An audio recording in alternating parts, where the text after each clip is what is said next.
Yeah, I think we'll start with I think I was speaking to you a bit just before off camera, Crossy, about this.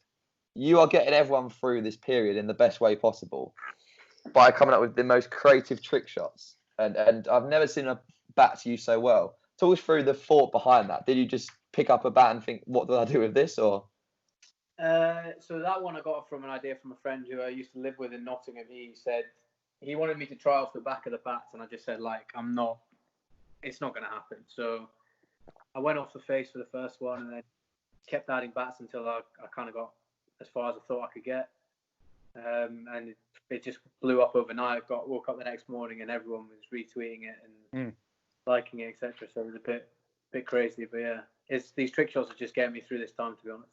Yeah, I can imagine. It takes a lot of practice. It's crazy because I genuinely, it's as mad as it sounds, I watch it and believe you've done it first time because it looks so natural. Like, it doesn't look like you probably spent like 2 days preparing. It looks so natural. I think you get to a stage where you don't even bother celebrating it's taken that long sometimes. Like, you just kind of, it's a relief more than... Mate, that's the beauty of editing and social media. Just having the convincing face that, yeah, it's just, that was meant to happen, or, yeah, I do that all the time. It's as simple as that. Something like that. It's jokes because most people go on TikTok and start dancing, but because, like, do you know what? Maybe it's, I can't really remember, because a lot of people probably won't notice, but I say we played together at the same club. I was never anywhere near playing with Crossy. He just played at the same club as me. Well, how would you describe your dance moves from various nights out in the Bexley, Dartford area? It varied a lot, I think, depending on level of pre-drinking. There was usually, like, the group we went out with in Bexley had a bit of a mix of characters as well. So sometimes it felt like the dad had to kind of keep people in check a little bit. We won't name names there, but people who know will probably definitely know.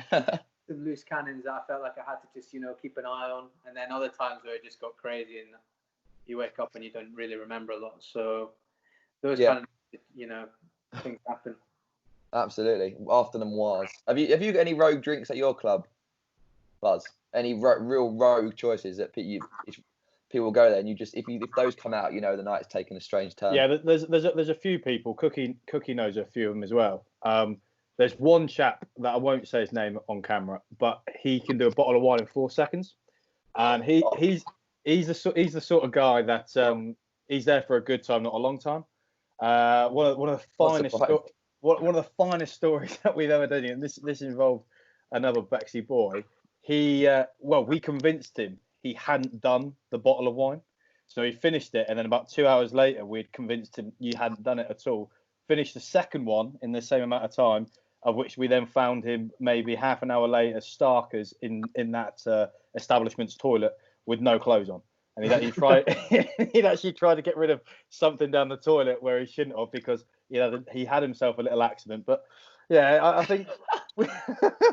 And what is it even happened with this podcast? It was meant to be so well structured. I started off with the trick shots, then I went to dancing, and now you're talking about someone naked in the toilet. Yeah, but hang on, this is the reality, and this is where I love it when people go, "Oh, cricket's such a gentleman's sport." It's a thing where everyone is, "Oh, we're so open," and yes, it's cucumber sandwiches. No, it's not. It is basically people looking at the weather to see if it's going to rain, trying to work out the percentage of chance of when the game's going to finish, and lying to your missus when the game's finished at 4 o'clock to, because you've been on the pot since half-past. That's what cricket really is. That's what the people want to listen to. But we'll take it back slightly on topic, because otherwise we could end up making some rogue comments that could get us in a lot of trouble. So it was interesting, obviously, on the topic of the trick shots quickly, Crossy, you got challenged. People might have already seen this. Who challenged you? I'm not sure I got challenged, but Sean Pollock put a video up saying, like, inspired by my video, and he did it with 4 bats, and I was looking at it going, like, you shouldn't have done that, Sean. So yeah, I replied to that saying, like, I'll be back soon, don't worry. I'm still going, but I'm gonna get. But yeah, he liked it, so I now feel like I've got to follow through and produce. How many days has it taken you so far? This is day 2 now. I didn't do masses yesterday, but I got so close yesterday. I put a little video on my Instagram. I thought I got it in and didn't. Hit the rim of the cup a couple times today, so I'm getting close, but not yet. That's the thing with the trick shot. You'll be getting close, then you'll go, like, it's not like anything you get close and you keep getting closer from there, you can get close and then go nowhere near again for another hour. I've been fiddling with the bat so much that every time I get close, I seem to change something. I'm like, oh, the angle, this one's wrong or something. So I go get so close, and then I pretty much go backwards completely because I've changed everything. Like, and it's driven me up the wall. But man, I can't wait for isolation to be over and you still be inside trying to finish off this trick shot. Honestly, I think if that's still happening, people are worried about me. Let's see how that plays out. But I'm intrigued while you're here, Crossy, to find out a bit more about how you got into playing and when was it when you sort of decided cricket was the route for you? I actually started playing cricket at school up in Aberdeen. My school wasn't really a cricket school, it was rugby and hockey. And so I had a teacher in primary 6, which I was about 9. I don't know what the English system is. And he basically got bored and took us to the gym hall and started playing cricket with us, like my whole class. And everybody hated it except me. I actually found like I was decent at it. I could hit. Yeah. So I was actually just decent at it. So I kind of went and played, from there I went and played with my local club. Yeah. And then I just, continued, played Scotland under 12s would have been the first real like representative cricket, and then just went all the way through. Scotland under 12s.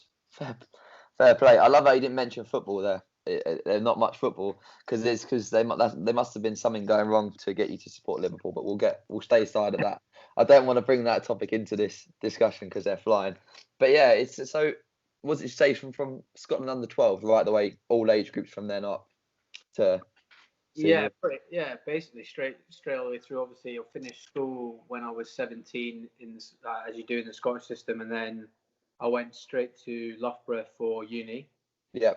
And I got on the MCCU scheme in my first year there, which I didn't even expect because like they're a really strong squad. So I was kind of like, I'll give it a crack. I might get in second year. It would be good for me. And I got in straight away in first year, and then that same year I joined Notts as well. On the academy there, so I got quite lucky. Probably I went straight there. I was playing Scotland under 19. I was in the Scotland under 19 squad, playing for Loughborough and training with Notts academy. So I was, that was quite a big move for me, and it worked, straight away, which was quite lucky. Yeah. So in terms of league cricket, in terms of when you were growing up before Loughborough, was there lots of opportunity for you to play? Yeah, so at the club, I was at Aberdeenshire in the Scottish Premier League at one time, so the whole of Scotland, the best teams. And I think I was 14 or 15 when I played my first team game. In that team, we had like an absolutely gun side. Yeah. And I think they were just kind of pushing me to play, even though I wasn't really going to do anything, because I wasn't keeping. I was about like 8 or 9, but they kind of just wanted to get me in there. And we bowled this team out, I'm going to say about 40, and they just pumped me up to 3. And it was like, I think that was my first game. It was like going, and I was actually like proper nervous. Like, I was like, I don't want to bat. I was that nervous. We changed to 40. I was like, I'm scared here.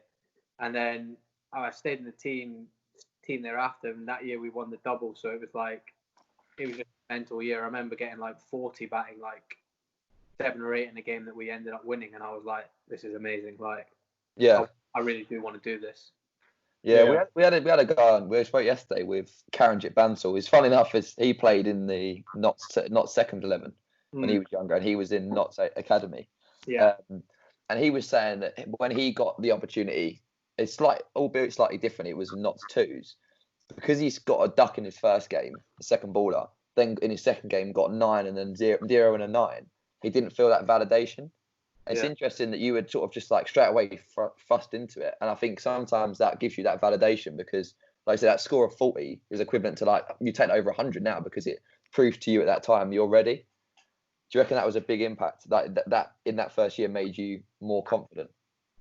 That makes sense. Yeah, no, definitely. Like, obviously, the thing about it was that we won as well. So, like, I think when you score runs and you win, it's a different feeling to just scoring runs because you walk away from it thinking like I did something to help, and I wasn't expecting to at that age. I was playing obviously like the Scotland junior stuff, and I was like really hoping to score runs, big runs there all the time. But playing with like the adults, like guys who are like 30s, I was never really expecting much, and it kind of scoring. I mean, that might have been the only runs I scored in that whole year when I played in the ones, but we won that game and then went on to win 2 more trophies. So it was like this is quite real now. It's interesting you say that, because that winning and that success, that it creates a pattern and that feeling. And I think sport at any level or any sport, when you're winning, becomes easier. And I think those 50-50 battles or situations that you find yourself in, when you've had that taste of I know what I'm doing here, that kind of does help, in the long run. When you were playing like in the World Cup qualifiers and stuff like that, does that mentality change at all? Does the situation change, your process of how you're going to go about your game? Not for me personally, because I think anytime I'm playing cricket, I'm there to win the game. I'm not there for myself, really. I'm there to do what's needed, what the scoreboard tells me, particularly obviously if you're batting. So I don't think it really does change. Obviously, it adds a little bit more pressure because your wins and losses actually make a big difference all of a sudden. So you kind of, that does add pressure and potentially make it a bit more tricky. But I think the process is, what do I need to do to win a game for my country here? It's good. And you said it's interesting. You weren't keeping that point. When did you decide when did you sort of move into the gloves? Oh no, I was a keeper. I was a keeper since I was in the under 12. So actually, that's where I started keeping. I went to Scotland under 12 trials, and they were like, one of the first questions is like, who's a keeper? And like, no one put their hand up. Basically, I think there was like one kid. So I just chucked my hand up, and I was like, I don't know why I did it. I just thought, I'll give it a crack. Saw it as a way into getting into the squad, and before I knew it, I think maybe that year I don't think I made it. I think I was 10 or 11, and the next year I made it, and I was the keeper and opening the batting. So it was quite an important decision that I chose for that point. That game where I was playing for my first team, the guy who was keeping was a Scotland keeper at the time. So he was like my kind of idol growing up. So he was keeping, batting probably 4 or 5, and I was just playing as a batter, batting 8, 9. Yeah, it's interesting because when you think about from a coach's standpoint, and especially for younger cricketers, I think the emphasis is, everyone has a bat, everyone has a bowl. We never think about, everyone should keep wicket. I think it could be something to be looked at, to actually say, why should a 10 or 11-year-old need the wherewithal to understand, I'm actually going to be a keeper for the rest of my life, so I'm just going to stick my hand up and go, I'm going to be the next Adam Gilchrist. It should be. I think there could be a place from a coach's point of view, especially for younger players, to go, right, John, you're now going to keep for 5 overs. Right, Tim, you're now going to keep for 5 overs. To actually see who's decent at it. Lucky enough, you were not only wanting to do it, you ended up being pretty decent. So it's not always that case, though. I guess, it's a good point. I think it's because it's a specialist position, and you traditionally get told you're going to be a keeper in some cases. Because you normally look at someone who'd be an eligible candidate, who's got good hands, who's potentially, without being rude to Costa, who's not the tallest, and they tend to go, you give it a go, and then you don't. It's strange because people tend to give it a go and then not change. Like, you just sort of have a go and then you just stick with it. I might be wrong, but I got given the gloves when I was younger because I was the loudest and I jumped around a lot. That was based. Honestly, there was like, oh, Buzz, you'll be all right. You can be the focal point and you can go to keep everyone going. So I became a glorified cheerleader. And then I stood up in a Sunday league game without a helmet on, outside edge, hit my jaw, dislocated it. And I was like, do you know what? That's me done. I've gone. I honestly think a wicket keeper, I know this is going to be a stupid question. Were you ever scared of the ball keeping? Is there a point where you're stood up, or have you, for me, when I see keepers now, it gets to a certain point where you can physically see in their positioning, in the way they do it, they don't necessarily want the ball. It's a good question. I can't remember a time when it was. Actually, I can't remember a time when it was like that. It was one of my first second team games for Nottingham, and I was keeping to Darren Pattinson, who just played his like one-off test.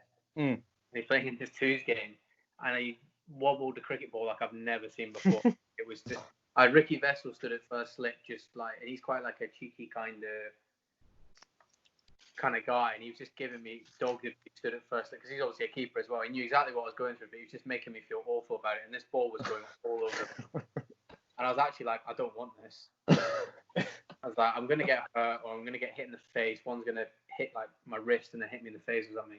And I'm stood like 20 yards back, and I'm like, maybe I'm not cut out for this actually. But it was honestly, and it only really dawned on me that it does happen to keepers occasionally. And when I seen Chris Reed keep to someone, I can't remember who the baller was, it might have been Andre Adams, and it happened to him at Trent Bridge where he went to catch the ball and it just went straight past him. Yeah. It wobbled that much, it just went straight through him, and I was like, to be fair, if it happens to him, then it's okay. Yeah, because it's interesting, because obviously being at Notts at that time when Chris Reed was there, did you have much interaction with him? Would you say he was quite a big impact on your career? Not to start with, but because I think the setup there was different. Initially, the setup was very much like first team, second team. It was very separate, and I really didn't like it. And, you know, I can understand that happens, but it felt like two different squads. Yeah. And there was a couple of guys who like flowed between the two, but it was literally like, you're the second team, you're the first team. But then in my last year, I spent a bit more time with him when they sort of changed the structure of the squads and the staff. And yeah, I spent a good few days in Barbados when we were on pre-season tour with him, chatting keeping and stuff, and it took a lot away from that in terms of just the way he thought about it and how he had a very kind of like strict routine that he just kind of followed, so that he had a process for every ball. Yeah. Which is not something I'd ever really thought about. I always just thought about keeping as just catching. Yeah.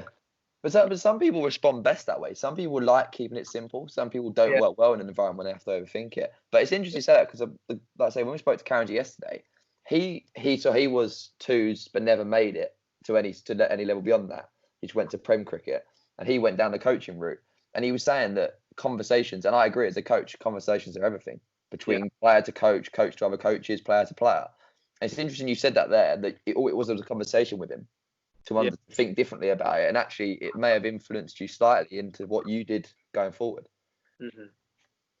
I think that's crazy. Well, it's something that I know I sort of think about, but I think it should be encouraged amongst younger players to talk to each other about cricket. What makes you tick?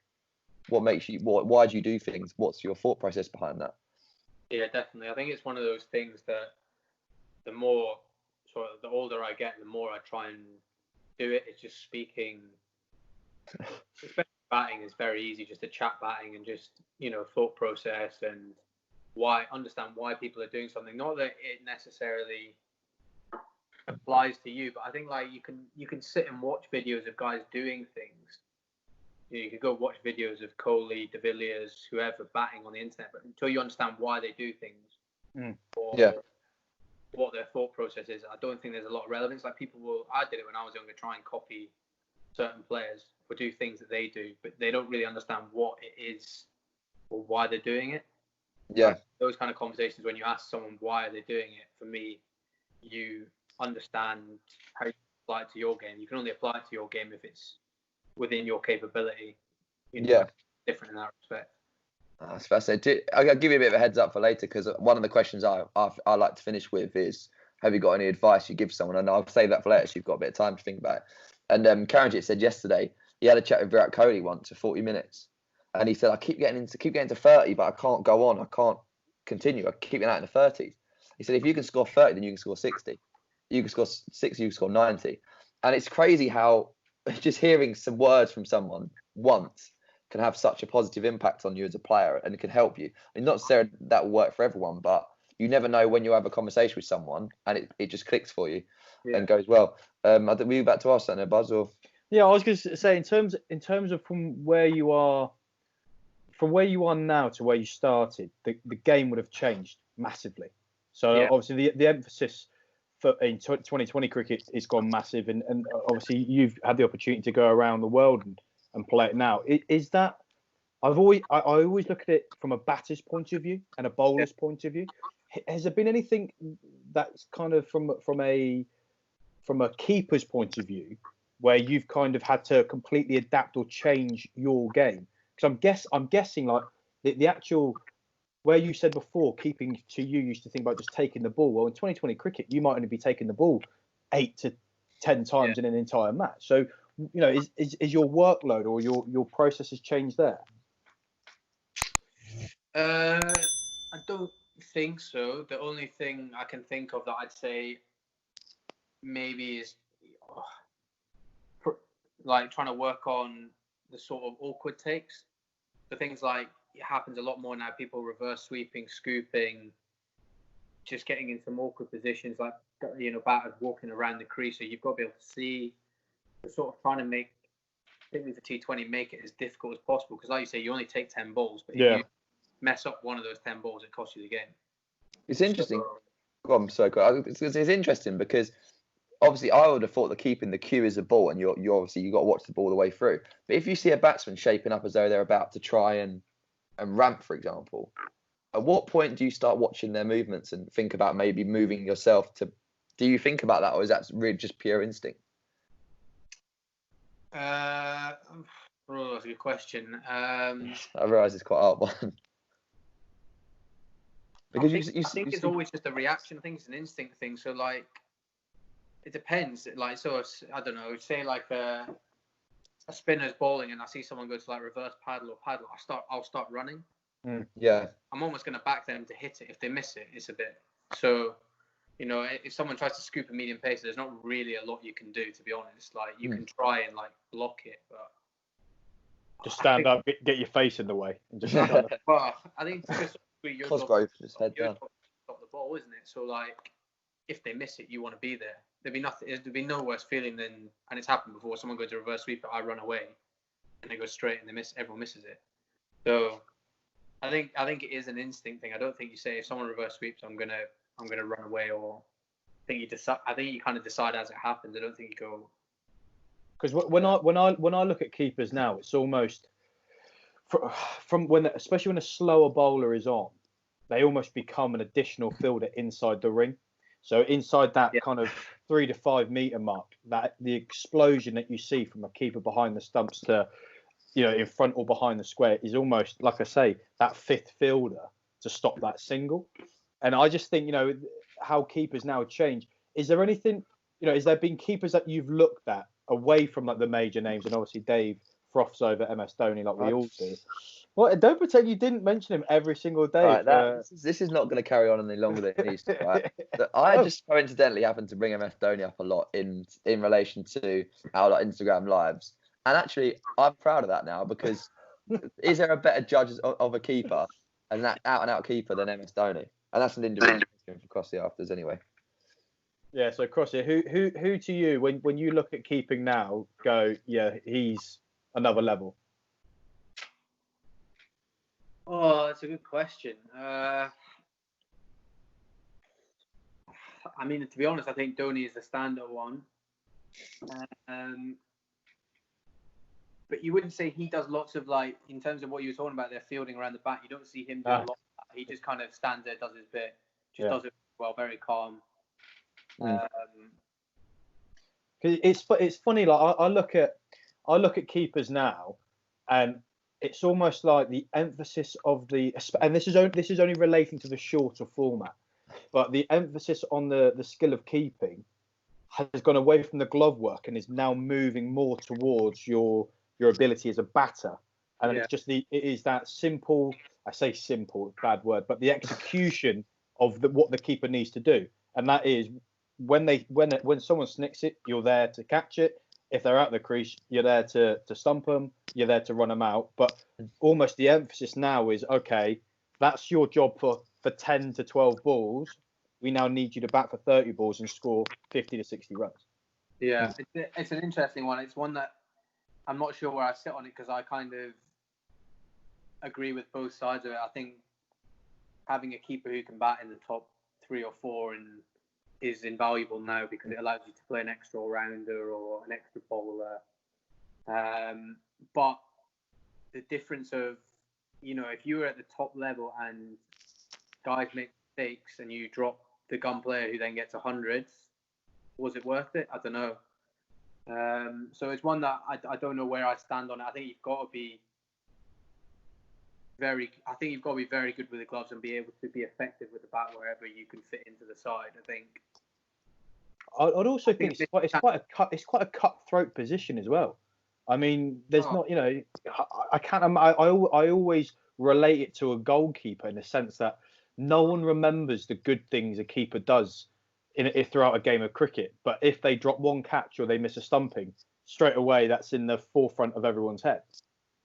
Yeah, definitely. I think that's probably the toughest thing about being a keeper is it's not like when anyone else ever drops a catch. Like if a keeper makes a mistake, like people remember it for games and games. Like they don't just disappear. Whereas and obviously all the regulation stuff people think is regulation, but it's just not. But because you're the keeper, it has to be regulation. So I agree, because it's interesting because obviously when you get a stumping, it'll be well bowled. The bowler's won. Yeah. But actually, you think about it, the bowler's create an opportunity, the keeper's taken it, and if you're looking at it, it should be equally split because it's both contributed to that. So yeah, I've not even thought about that point. But would you then, Crossy, in terms of the balance of the side, would you go with an out-and-out gloveman who was the better keeper but wasn't necessarily as strong with the bat, or someone who's a significantly better batsman but a slightly worse gloveman? What do you think if you were picking a side? It depends completely. Like things like the format of the game, realistically where these guys are going to bat. Because I'd say like you look at the Test team, and when the England Test team, they had Buttler and Folkes. Yeah, I'd be picking Folkes every day of the week. Yeah, because if he takes that half chance that Buttler can't take of Kohli, of whoever, that will more likely win you a game. And I think Buttler might win you with the bat in Test cricket. But then in one-day cricket, Buttler can win you games from all sorts of positions. And like you say, the amount of keeping he has to do is less, but he's pretty decent behind the stumps. So, I mean, I think it depends on the balance of your side and what these guys can actually do with the bat. Yeah, I think that's a fascinating point because obviously in Test matches, if someone gives away a chance and gets dropped, you tend to find that they'll then become more resilient and they will be unlikely to give another chance. In white ball cricket, you miss a chance, and because of the nature of the game, they're going to get another chance because it's so fast paced. So I guess the keeper takes on a different role in regards to in red ball cricket and long. And actually, you talk about a number of takes. You say in T20s, you might take the ball 12 times, whereas in a Test match, you're taking the ball significantly longer. What's your favourite format to be playing at the moment, Crossy? T10. I think 50 over cricket still personally, because I think there's enough time for enough people to impact the game. I think T20 still can be a little bit. I like the idea of T20 as it's fast paced, but it does feel like sometimes like one person can win the game, and it's not. It takes away that team element a bit. I think in 50 over cricket you've got the opportunity to get really big scores as a batter. Bowlers have got opportunities to take wickets and show different kind of skills as well, because obviously with the two new white balls they can up front be more in the game. And I think you get more of a team kind of aspect to it, I think, as well. Although it is a long day, it's more of an all-round game, I think. Sorry, but this leads perfectly into, I was going to ask it later on, but talking of 50 over cricket, I'll be mad not to mention it. The win over England at the Grange, was it the Grange? Yeah. Obviously, that was, I'll tell you what, from my perspective, before I let Crossy speak, you don't want to hear my perspective, but watching that as someone that was with Crossy at Bexley, I wanted him and Cloudy to do well, but then that almost, I was balancing with, what do I want to happen? For me, it was a win-win, because if Scotland was successful, one of you two would have played a part, and in both of you did. But then obviously I'm English and I want England to win. From your perspective, mate, talk us through that experience, if you can. Yeah, in terms of talking about like 50 over cricket, I think it kind of had everything. Like, it was just a bit of a surreal day. Obviously, like the weather for Scotland was nice. It was absolutely bouncing in the ground like I've never seen it before. It was busy, and it was just like there was just noise everywhere. You could hear like murmuring of the crowd like before even the start. And I think obviously we went into that game with a bit like we've got nothing to really lose. We just come back from Zimbabwe and lost the qualifiers by 2 runs or something to the West Indies. So we were probably still a little bit hurting. That was the question I was going to ask. Was that? Do you reckon that was like a? I know you wouldn't need any additional help to want to beat England, but surely missing out on by such a small margin, did that play a part as well? Yeah, definitely. I think obviously the cricket we played in Zimbabwe, we were unbelievable until maybe the last two games, and we to be honest, we got shafted a little bit by a couple of poor umpiring decisions, and obviously the weather as well. Yeah. So yeah, we would probably I think that was our next game after Zimbabwe. So we were hurting definitely, but I think it was more the fact we understood how we had to play to win these kind of games. Now we had to go out there, and we talked about expecting opposition to play well, but we would play better, if that makes sense, rather than expecting to turn up and bowl a team out for 170 or something. That's just not going to happen in international cricket anymore. We'd have to score 300 plus and bowl and field well type thing. So yeah, we obviously had a little bit of freedom, and it was a strange kind of morning because obviously I think we had a plan. I think we were planning to bowl first and sort of chase because we knew about all the batting they had and they bat all the way down, etc. So we obviously lost the toss, and I think I was a bit like, oh shit. No, don't worry about it. And yeah, no, it was obviously a bit of a strange kind of, we were wanting to be free, but obviously we knew we were going to have to probably get a decent score on the board. I don't think anyone, even in our team, thought we were going to get 370. But it just kind of, it started well, and then it just kind of, we kind of just rode the wave into the end of the innings, and before we knew we had 370. So I think in terms of when I talk as a coach about pacing an innings, and in an absolute ideal scenario, how you guys approach that innings was how I would put to my team to try and do it. Both yourself and Kurtzman went out like a train at the start, which did a lot of the. I think that, without just trying to sit and blow smoke out your ass, that does such a big thing for the team, because at that point you start to think, do you know what, we're flying here. Like if you'd got off to a start and maybe lost an early one, or you maybe even not lost a wicket and you were 30 or 40 off 10, you're looking and you'd sit there and you'd go, we're behind the A game. But because you took the game to England, to us, it sets the tone beautifully, and then obviously it then facilitates Cloudy to come in and did what he did. But halfway through that game, did you feel like, because obviously England were packed with pretty much the full gun side, did you feel like we've got enough, we're going to win this, or was it like we've got a chance? What was the thought process? Oh God, to be honest, I don't actually remember that much of it. I mean, I think we were probably a little bit shocked, actually, to be honest, I would have said. Yeah. And I think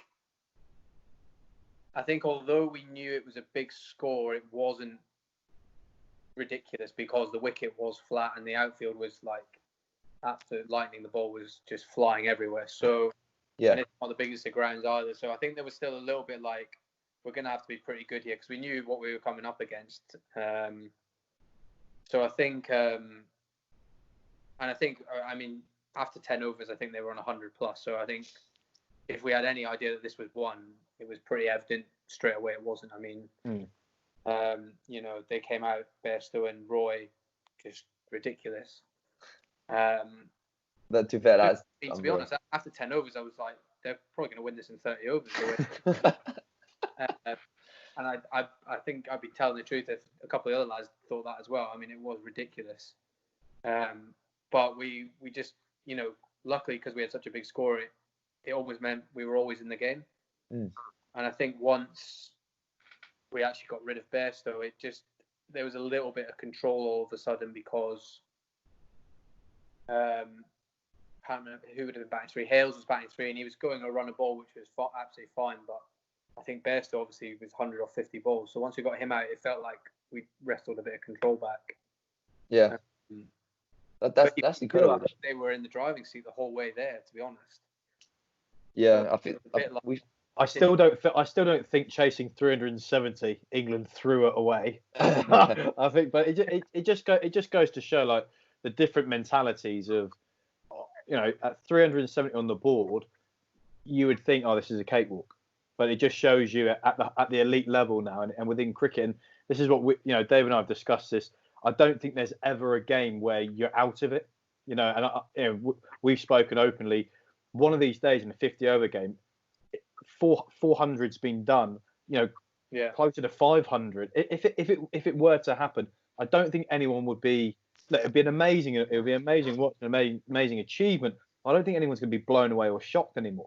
I think that we're seeing these big run chases, and like you say, 370 is a great score, but 370 now is in a mix of so many big 370, 380s, 390s, 400s around the world. So I can see how that someone like a Bairstow going at over a run of ball 100 or 50, you can actually start thinking, oh Christ, we could be in trouble. But I still think you had a good place. I just wanted to bring up the fact that obviously now with what you're doing and what you're changing, has there been someone that you've been able to play with that's kind of really made you think completely differently about how you go about your game?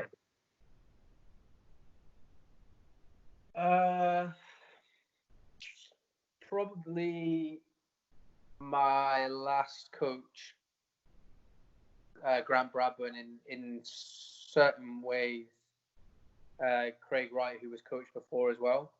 I think when I grew up and I was playing like under-19 cricket, Craig Wright was my head coach of the under-19s in the World Cup and stuff.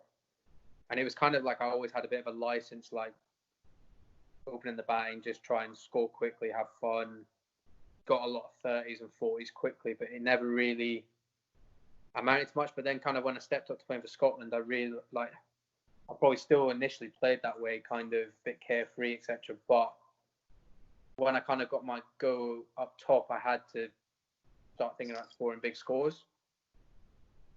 And then I got an injury about 4 years ago. I broke my thumb pretty badly, and I came back from that and basically had lost my opportunity at the top.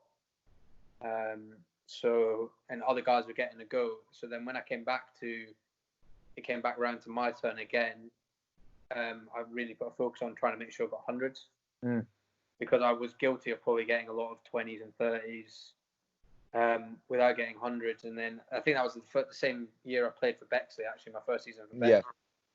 Yeah.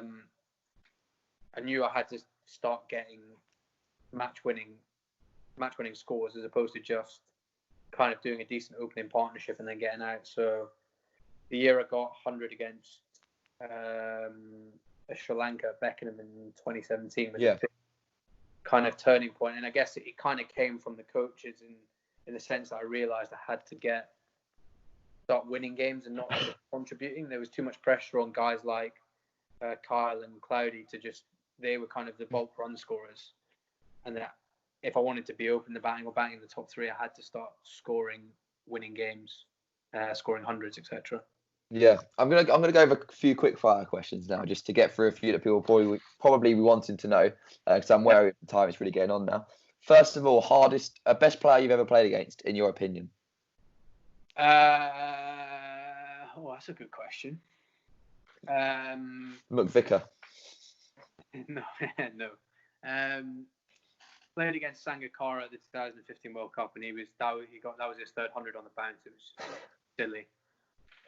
Yeah, when you got names like that, I don't think there's many that's going to get past that. I was quite enjoying watching it, but we were getting pasted to all parts. Joe, I don't think there's a better spot as well than being behind the stumps watching Sangakkara. What was he like, just quickly, when he was batting? But did you talk to him? Did you engage with him much or not?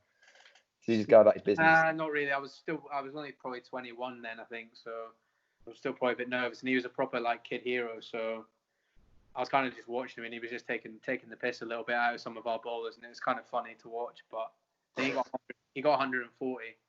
And it was quite enjoyable. Probably not the best time to be a super fan behind the sticks. just there, like, oh, can I get a selfie after the game, please? You can't really sledge him either. You can't go, odds on you coming down the track and hitting me over the cover. Oh, you've done it again. Fair play. Quickest bowler you've ever faced, and then ask best. Is that the same as best, or would you have a best bowler or separate cricket? The fastest I've probably faced that I remember and was like, this is quick, was Johnson at the World Cup. I'm not sure it's weird because we were facing him and Cummins were bowling both ends, and people were saying Cummins is faster than that, but Johnson just felt quicker. I don't know if it was just because of his action. Yeah, maybe. Gets injured, didn't it? He was just awkward with that slingy shoulder. You never really saw the ball until it kind of Cummins has a nice action, so it's not so so hard to pick up. But Johnson's action was just horrible to face. Yeah. So, would you say he's the hardest bowler you've ever had to face, or would it be a spinner? There's been some goodies. I don't know. Murtagh from Ireland is up there from Middlesex as well. Yes, he loves Tom Murtagh. He loves him. I still think we were talking about underrated players the other day, and I said I honestly think Tim Murtagh is one of the most underrated bowlers in just a funny way. I've not faced a massive amount, but I've been at the other end and I faced a little bit of him, and every time I'm like, God, it's frustrating, but he's good. Yeah. And he's awkward because it's that kind of awkward pace where you can think about it too much, and he gets the ball to bounce a lot from not a massive amount of pace, and he nips it, and it's one of those things. It's frustrating because sometimes when guys are a bit quicker, it's not so bad. You just kind of react, or quick, it's okay for them to be too good. But someone that slightly slower pace but can move the ball about, it can just be tough. And you see, like, every time he's pulled on an Ireland shirt, he's got a lot of wickets. He tore England apart. Wait, Tim Murtagh is the international wily old fox. That's PTSD of that Test match, that first inning. Ireland for now, so I'm kind of glad. Yeah. You obviously faced Afghanistan. Yeah. Who was their bowling? I know you faced Rashid Khan. I'm guessing you faced Nabi at the same time as well. Yeah. Would Majib have been in that side as well? Or? Yeah, Majib's got me out. I love it. I didn't. You got me out. I faced him. You got me out. What was that attack like to face? It didn't last very long, to be honest, in that game, particularly. I played against all three of them. They're very good, to be honest. Yeah. What is it that they do then that's so? Because don't get me wrong, there's loads of good spinners out there. What separates them from all the other spinners that are county level, maybe on the verge of international, but haven't quite made it? The thing I'd say about particularly Rashid and Majib is the pace they bowl. They're so quick. Yeah. That it's almost like it's not like anything you can really train for, because you're talking sort of 59, 60 miles an hour and spinning it both ways. So it's not hard to pick, but it's almost hard to move your feet. Yeah. So I think obviously a big part of playing spin is getting forward, getting back. But by the time you've picked it and the pace, it can be quite hard to not get stuck. And I think most times they get people out is because they get stuck on the crease. They don't really go anywhere. Yeah. So I think the pace they bowl, I think, sometimes guys find it hard to pick them as well. Yeah. But I think at that little bit quicker makes it so hard. And I think so many people struggle to spin the ball at that pace. Yeah. I think you watch guys like Jadeja when it's spinning and he's bowling it like nearly 100 kilometers an hour. Sorry. And you see it, and it's like, how do you play that? But he's only spinning it one way. Yeah. Yeah. These guys are spinning it both ways at that kind of pace, and I think it's hard to not get stuck. I think you have to really have a good plan that you commit to. Yeah, is that what you say? Probably Cloudy. I know he's a close friend of yours. Lovely bloke. Would you say it's where perhaps he's got the? No, I've only ever had good dealings with him. So I think he's a lovely bloke. But obviously he goes to the sweep as his first option. Yeah. Do you think against those sort of bowlers, if you're giving advice to any young players that potentially spinners you're not picking that well, or they bowl so flat you don't get a chance to, the sweep's usually the best option? Or it depends on the player? It might be. He's quite good at it. That's the thing. So, yeah, it helps when you can clear the fence with it. And yeah, I think it depends. I wouldn't advise sweep. I think if it's a strength of yours, I think he showed that it was, it made it very hard for them to keep bowling. He almost put them off their length. Sorry. Yeah. They kept sweeping them. They had to almost go a bit shorter. Once they go shorter, you can just play off the back foot. Yeah. But it was also the conditions. There was conditions where the ball was spinning. So actually, the sweep's a stronger option because you can smother it a bit. But it depends on what kind of player you are, because if you're good at using your feet, that can be an option as well. You just have to really commit to it. And I think that's the thing that he did well in that game specifically, was that he just committed to sweeping.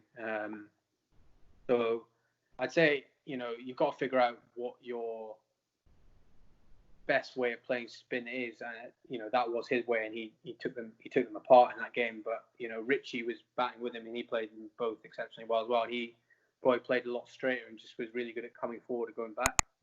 Yeah. He just really committed one way or the other, and they as a partnership they just bounced off each other.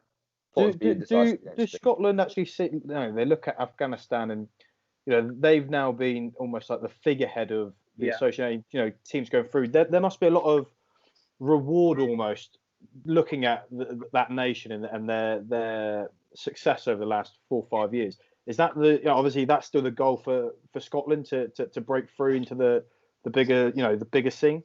Yeah, definitely. I think actually we were just in La Manga about, God, it must be 2 months ago now. I can't remember. And I think I might have been me that said it. I said it's like we should take inspiration from kind of what they've done. They probably were behind us 4 or 5 years ago and have just gone from strength to strength in that time. But it's shown that it's not impossible. In terms of the way they've inspired their own nation as well to get behind cricket, I think it's 100% possible, and I can't see how we're not far away from stepping up to that next level. You're definitely showing yourself to be able to compete at that level, and I think it's only a matter of time with Scotland. Last 2 questions from me. First one, obviously playing all these franchise comps and travelling around the world and sort of having experience of playing with and against different people. The best player you've ever kept to? I'm intrigued. And what made them so good at and so the best to keep to? Oh, that's a good question. Other than Adam Riley. I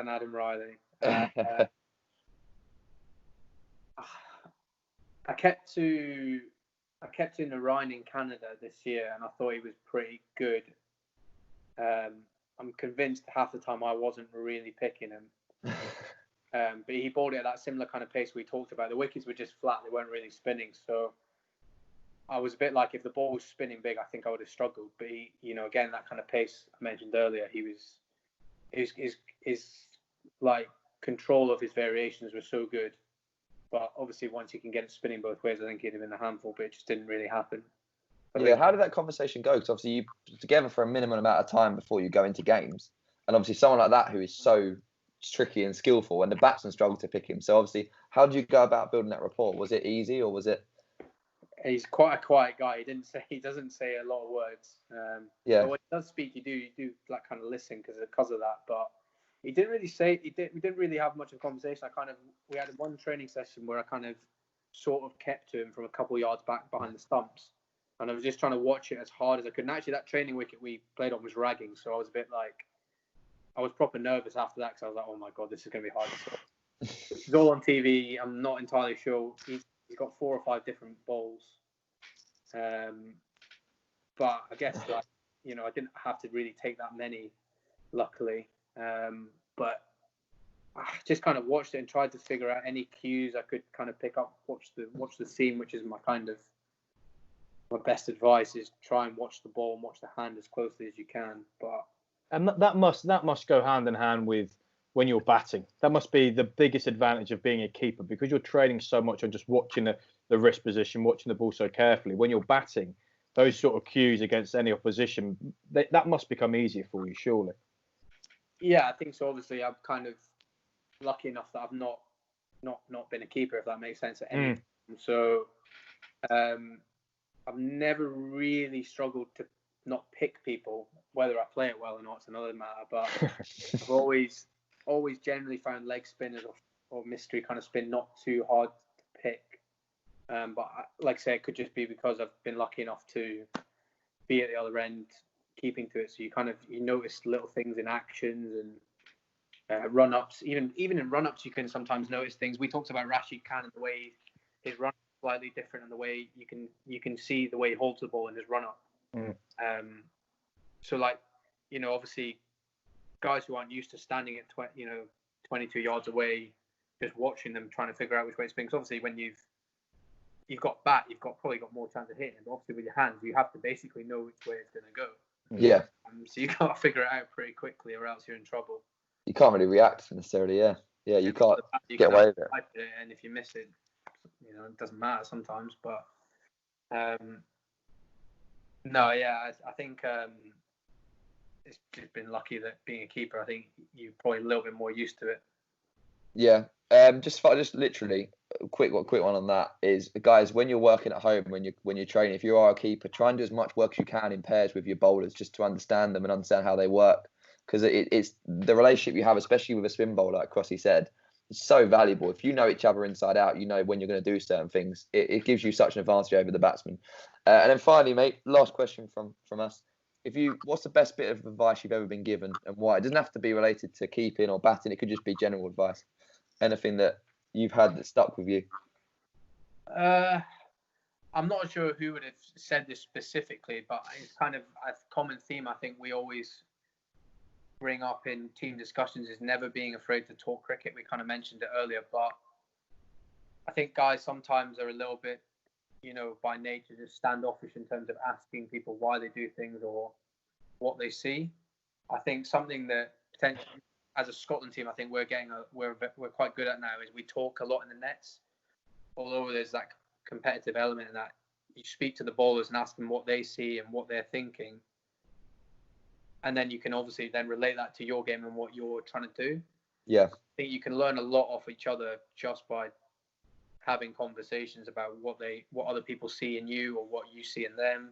So someone like a George Bailey, when he's batting the other way round, what sort of, that must be a great conversation to have, to be like, why are you facing me when the bowler's coming in from the other way around?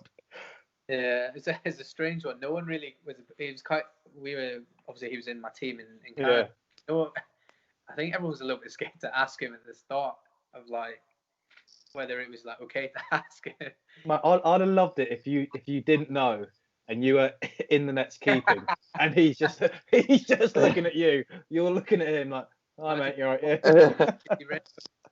Is he all right? Show him the picture of where someone cropped it to make a meme of him having a piss up a wall. It's absolutely brilliant. I think that is, after a bit of brilliant advice, I think that's the best way to round it up. Crossy, thank you so much for your time tonight. Yeah, mate. thank you. Crossy. Really appreciate it. And